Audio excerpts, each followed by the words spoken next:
Welcome back to New Rockstars. I'm Erik Voss, and this is a breakdown of Obi-Wan Kenobi Episode 2. Let's break down all the details you missed, from how Reva knew Vader was Anakin, why the Grand Inquisitor isn't dead, and did Mark Hamill show up in this episode? We open on Daiyu as Obi-Wan's Starliner arrives through the thick green murk of the planet. Daiyu is a new planet to Star Wars, and the arrivals and departure board, as all the signs are in this episode, are in the language of Aurebesh. In this case, most of the words reading Starliner with various different numbers and destinations. Further back, behind Obi-Wan, as he walks off the liner, written in blue, is a sign that reads machinery and radar maintenance, I think. I'm gonna try my best to translate all these. The deck officer tells Obi-Wan, "You're in Daiyu now.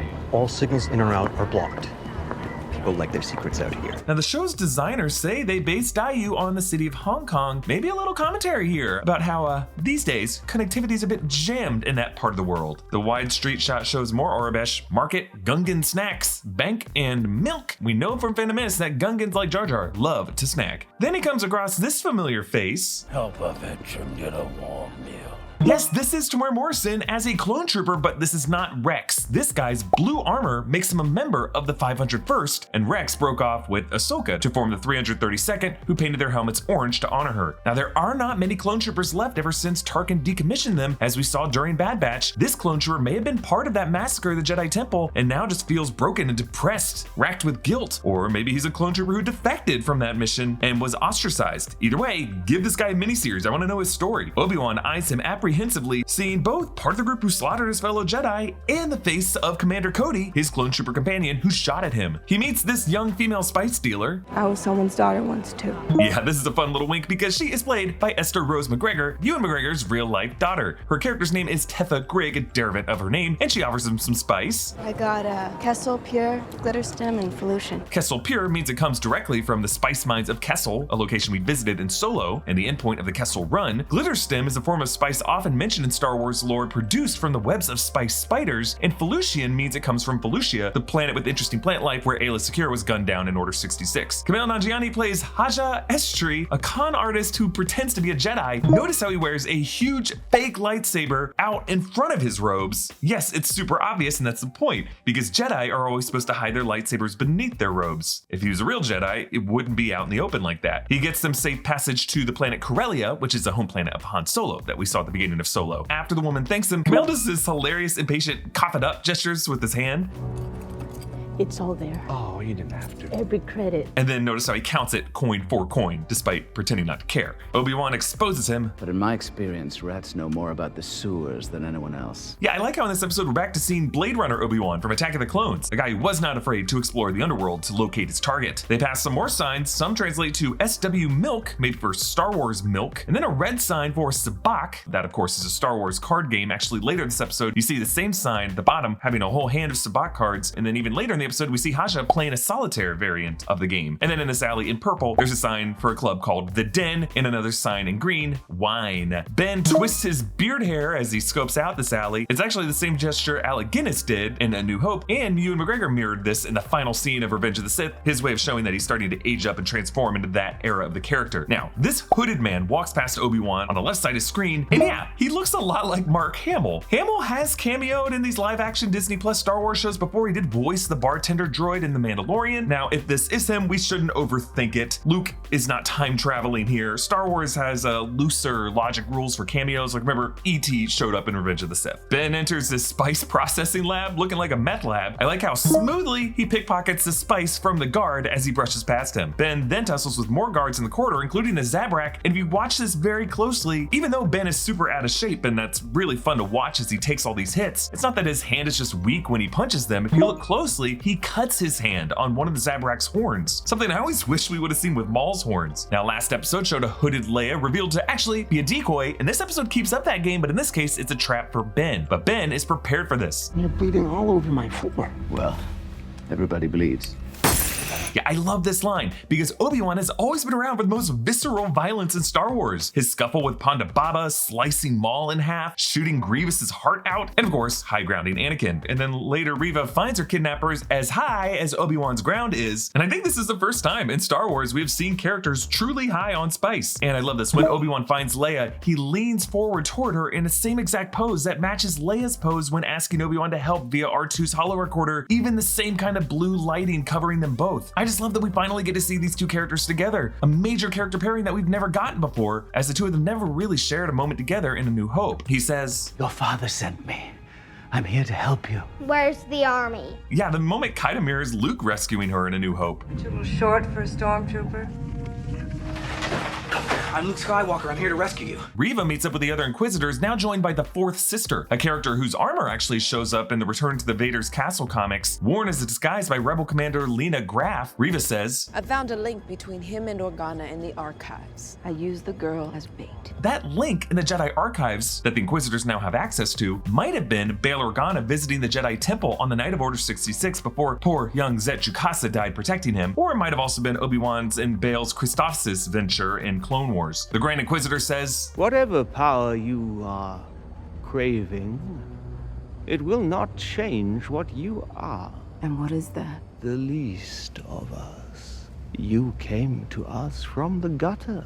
yes, some context of why Reva has such a chip on her shoulder and why they call her Reva more often than third sister. If I'm right that youngling we saw in the prologue was Reva, maybe after escaping the temple she spent some time on the run, that fear leading to anger, leading to hate, leading to suffering, and then out of that bitterness toward Obi-Wan, and out of desperation, she volunteered to hunt him down as an Inquisitor. Reva defies the Grand Inquisitor though by transmitting Obi-Wan's bounty to every bounty hunter. His mugshot reads, wanted Obi-Wan Kenobi, offenses high treason, reward upon capture, and I like how they used a Revenge of the Sith publicity photo of Ewan McGregor. One bounty hunter eats a giant rib with all the signs for Gungan snacks around. This actually might be a Kadu rib, Kadu being the riding mounts of the Gungans of Naboo. Remember, Kadu rib was listed on the menu at the diner in the Mandalorian Season 2 finale, and you can actually get a Kadu pork rib at Disney's Galaxy's Edge. The red neon sign behind him reads Swartz, maybe a reference to Lucasfilm producer John Swartz. Now, I'm not a skincare aficionado, but I prefer my face to not look like I've been lost in the dunes of Tatooine. I want to take care of the moneymaker. Well, the fine folks at Geology have hooked me up with some skincare products that I have loved. Geology is a 9-time award-winning men's skincare company that creates simple, effective, personalized skincare products for men. So click the link in the video's description and take a 30-second quiz. Tell them about your skin, and their team of dermatologists designs a regimen just for you that ships directly to your door. It's great for folks worried about acne, dark eye circles, wrinkles, signs of aging. They send you a 30-day trial set that's easy to incorporate into your routine, whether you're new to skincare or a seasoned expert. Here's what they sent me: everyday face wash, repairing night cream,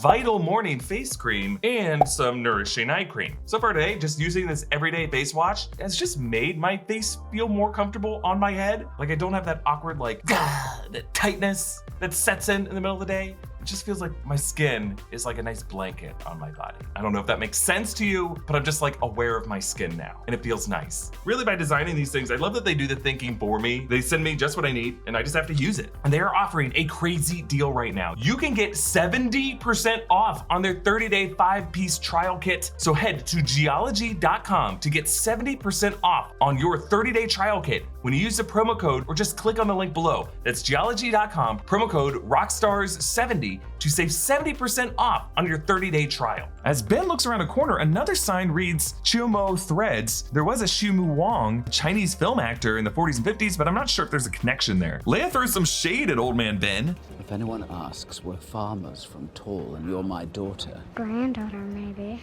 What? Nothing. I mean, really, in the next 9 years, both of them are about to hit some massive age changes. Now, one of the bounty hunters is an LOM series droid, like 4LOM, who joined Bosk and Boba Fett in The Empire Strikes Back, but according to Deborah Chow, this guy is actually named One Jack. Leia asks, I read that Jedi can make things float. Make me float. What? I want to float.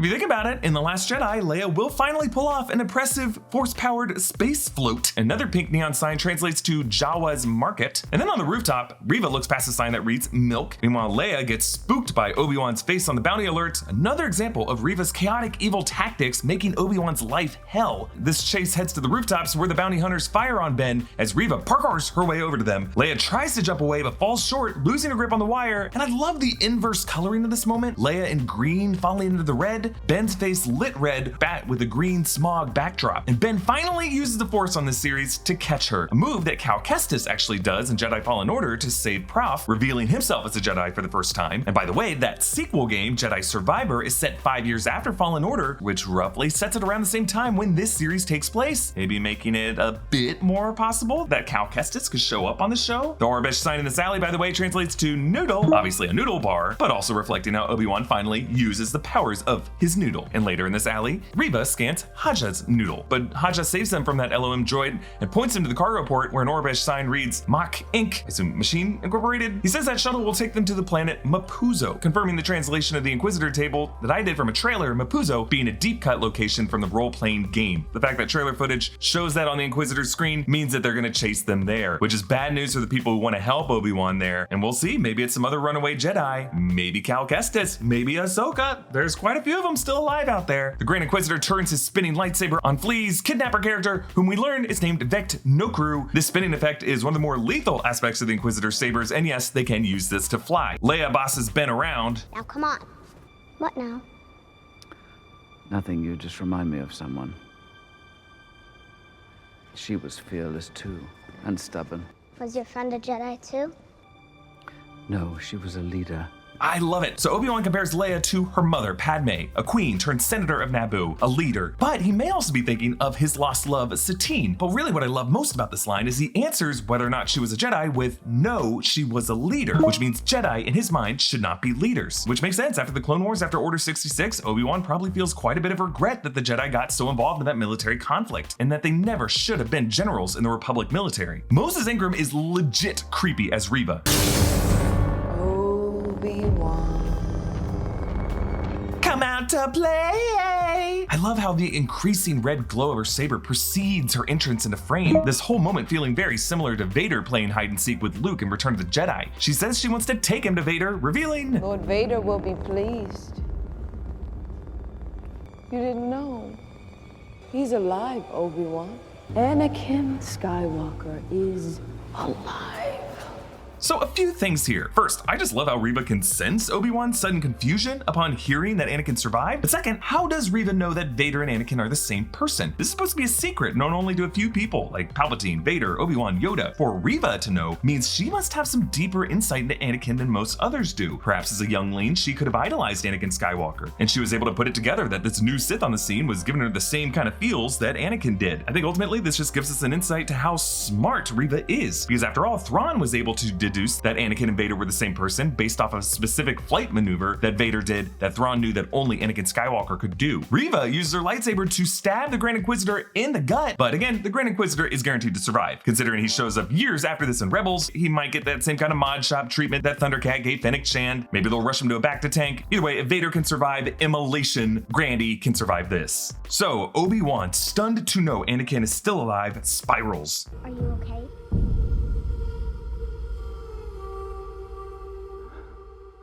Anakin.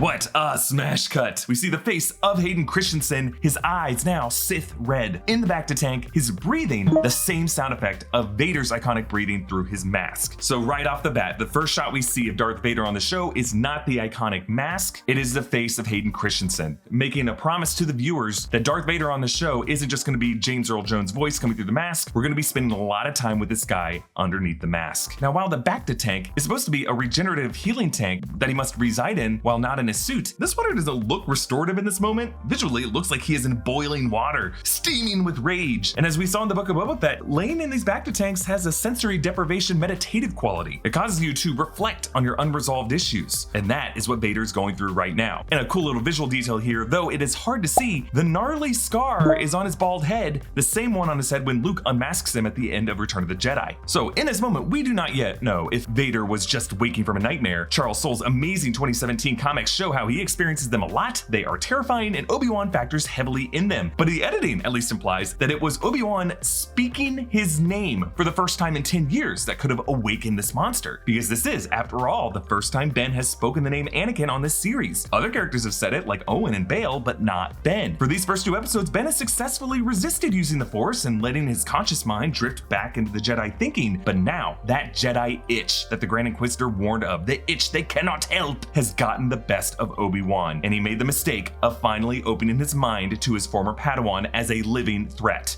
And even the simplest, most forgivable thought crime has put a bullseye on him. That's all the stuff I love coming out of episode 2. Episode 3 is coming Wednesday of next week. So when that drops, Tommy and I will once again be doing our Wookiee Leaks after show, covering all the big questions coming out of it, with my breakdown coming out the next day on that Thursday. And the best way to support New Rockstars is to check out our merch over at newrockstarsmerch.com, including a new Obi-Wan Kenobi inspired shirt design. Looks amazing. And when you get one of these, you'll get the added option to write in a custom shout out that will appear at the bottom of our Obi-Wan Kenobi after shows Wookiee Leaks. So get on this. Best way to support us, newrockstarsmerch.com. So be sure to subscribe to New Rockstars. Follow me on Instagram and Twitter at Erik Voss. Follow New Rockstars. Thank you so much for sticking with us, and we'll see you next time.